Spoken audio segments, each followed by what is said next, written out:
Why are Canadians so inflexible when they don't see the opportunity that I present to them with my business?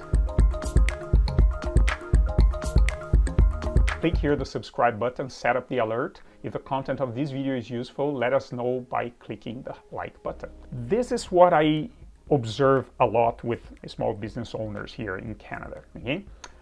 There is this belief that the important thing in a business is the opportunity that the business is offering to clients, to investors, and the value that the business creates. And that's all true. That's very true, right? People focus a lot on the art or the craft, meaning, oh, we have the best product, the best service. These are all the features and the reasons why we are better than everything else that's out there. Like very product or service oriented, very internally oriented, saying, oh, these are the reasons why I know what I sell is the best to everybody. And things that have been worked on for many years have been perfected from many angles, technical angle, agility, even costing and all that, right? And many of these business owners, they also have a lot of clarity about who their ideal customer is. Say, well, you see, we have these clients. This is perfect. When you have this type of problem, I have the best possible solution, and here are the 12 reasons why. And so people are very good at the art of the craft. Somebody in the business is, right? Very good. And here are the 12 reasons. Businesses have to be very good at the entrepreneurship side of things to seize the opportunity that's out there. How do we see that? I once saw this funny description that entrepreneurship, it's like jumping off an airplane and figuring out how to sew the parachute on the way. That's a bit of a radical image, but it is indeed, entrepreneurship is about pursuing opportunities without initially having all the resources available. It's like, okay, you believe that's the direction, and you start to take steps and you start to gather the resources along the way. That's entrepreneurship. And in many cases, you have made it happen. Yeah, we have clients, we have the vision, we went there, we implemented. So we have all this, we have the art and the craft of the business. What your business does is really good. We have the entrepreneurship, so you went after it and you have evidence that it works because you do have clients. But then we start to get into what I've heard people describing as the boring needs. What are the boring sides of business? Well, we have to do this marketing outreach campaign or efforts. We have to put a CRM or a customer relationship management software. We need to work on our branding, new website, new logo, new this, new that. Or we have to do a broader networking because it works very well. We get referrals, we get business from that narrow niche of people that know us very well, but there may be other opportunities out there that we're not seizing right now.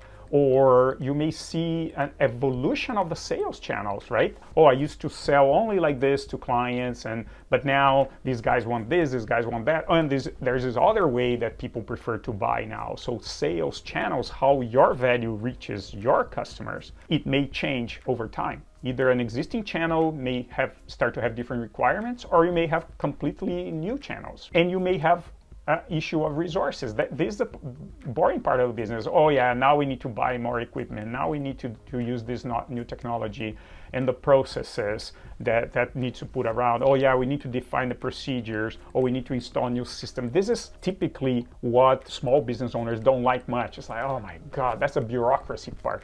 Not to mention the financial part, right? There's a shocking number of small business owners that when you ask them, what are your profit margins? They say, well, yeah, we focus on the product and the relationship with the clients, and my accountant looks at the numbers. We have to ask them. What I find is that typically the most successful businesses, the people at the top, the CEO, the founder, whoever it would be, they will know the profit margins very well. Not only the top line sales, but the gross margin and the most at the top, the CEO, the profit line, product lines or service lines and all this kind of stuff. So you see, there's all these boring needs that typically they stay a little further away from the heart of the business owner. And then I say, oh yeah, but that's okay. But this is how we know there is a problem with that scenario. It's when these same business owners start to have this type of feeling that, oh, they don't see the value, they don't see the opportunity. Who's this they? Could be multiple people, could be clients. Say, well, we have these clients that understand very well what we do and buy from us, it's great, but we went to talk to this other guy and they keep asking for irrelevant things and they end up not buying. They don't get it, they don't see it. Or, oh yeah, I would need more increase in my working capital line or whatever, but then I talk to the bank and they don't see the value and the opportunity to create here. They're just focused on the numbers. They keep asking me for profitability for X number of years and whatever, and my business is way more than just the numbers, and these bankers, these investors have tunnel vision. They only know the numbers, they're bean counters and whatever. They don't see it. Or maybe the problem is employees. It's like, well, yeah, what about your team? Yeah, nobody, we can't find good people like in the old days. Like these days I hire people, they stay here and they see what we do, whatever, they don't stay long, or they don't perform as well, they're not as creative, they're not as motivated, or whatever. So this is where you start to see cracks in this mentality that focusing on the art and the craft and the entrepreneurship is not enough. We need to also focus on those boring parts. The way you know that is that when you start to point fingers around the business, say they don't get it, they don't see it. This potential new client doesn't get it, doesn't see it. My banker doesn't see it. My employees don't see it. If this all sounds a little bit complicated, don't worry. We have Your Business in Canada, which is our platform. You can come on board. We'll help you building your success in Canada. Okay, but let's look at what you may be missing. If you are looking around and you're seeing a lot of people that don't get it, but you're absolutely sure that the art of your craft is fantastic and you're being very entrepreneurial, created all these opportunities, you see evidence of that, but just that boring part is not important. So, okay, what you may be missing here? There are parts of the business that are beyond the art and the craft. It's not just about having the best product. Who remembers Betamax versus VCR? I know I'm dating myself here, but it's like sometimes what is known after the date as being perhaps the superior technology or superior product is not the one that overtakes the market, right? So there are things beyond the art and the craft. There is a matter of goodwill. I'm not an accountant, right? But let's try to define goodwill here. Goodwill is that part of the value of a business that is beyond the hard assets, the desks, the chairs, the equipment, the computers, and all that. That depreciates over time, but the business has value, is generating cash flow, whatever. So goodwill. So companies that are well-known, well-established brands, they have what we call corporate goodwill. Why? Because it doesn't matter who's there. It doesn't matter who occupies certain boxes in their org chart, the value of the company doesn't change much. They achieved a stage of corporate goodwill versus small businesses, still pretty much around personal goodwill.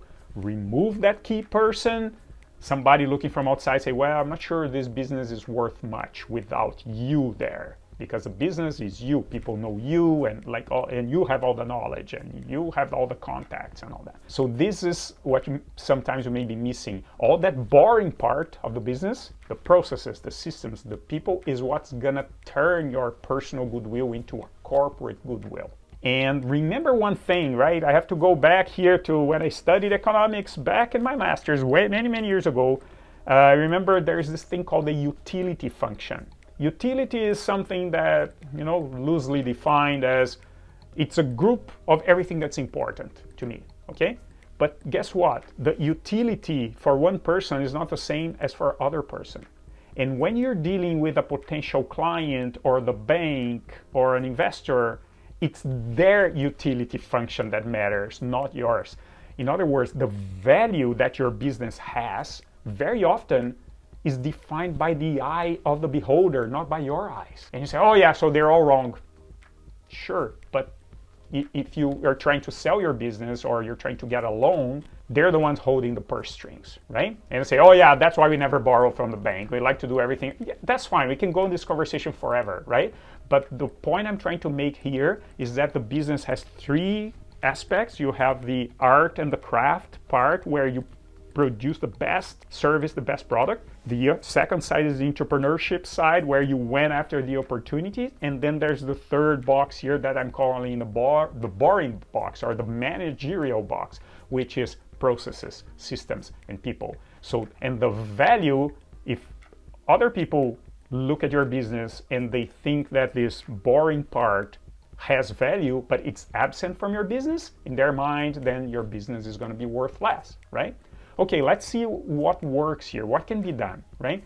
Because the first thing is to stop internally with that arm wrestling thinking, oh yeah, no, boring is not important. What matters here is the art of the craft, the quality of my product, and the fact that we created the opportunity. Look at the opportunity, look at the opportunity, look at the opportunity. Well, other people have a different utility function. Remember, they consider other things important, not necessarily what you consider as important. It matters, that mismatch, right?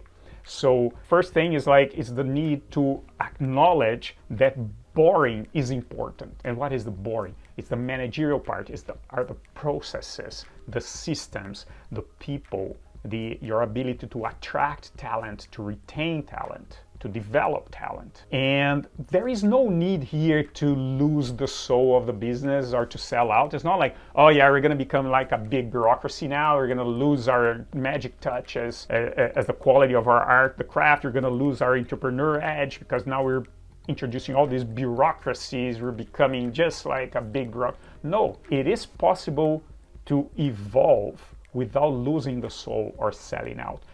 I'm talking about evolution, not a replacement, right? If you are thinking that Canadians are inflexible and they cannot see the opportunity, maybe some clients, they're looking at you and they wish you had a better structure of the boring stuff. They don't buy from you because they don't see that, right? Or other support, you're not getting the financing you needed, or you're not getting other support you needed, or maybe some even suppliers don't want to be into a kind of a more generous relationship with you because they don't see that infrastructure. Like, it's not a good idea just to turn around and distribute blame saying, oh, they don't see it, but what I have is wonderful. Yeah, sure, that is kind of heartwarming, but it doesn't solve your problem, right? If you have a problem where you are frustrated that other people cannot see the opportunity that you have created in the market, well, maybe it's a matter of trying to see things from their end, and it goes through this boring part of the business, right? Process, people, systems, right? Without losing your soul and without selling out. It's an evolution, not a replacement of what's already there. You're just gonna add that boring layer, but without losing the art, the craft, and the entrepreneurship.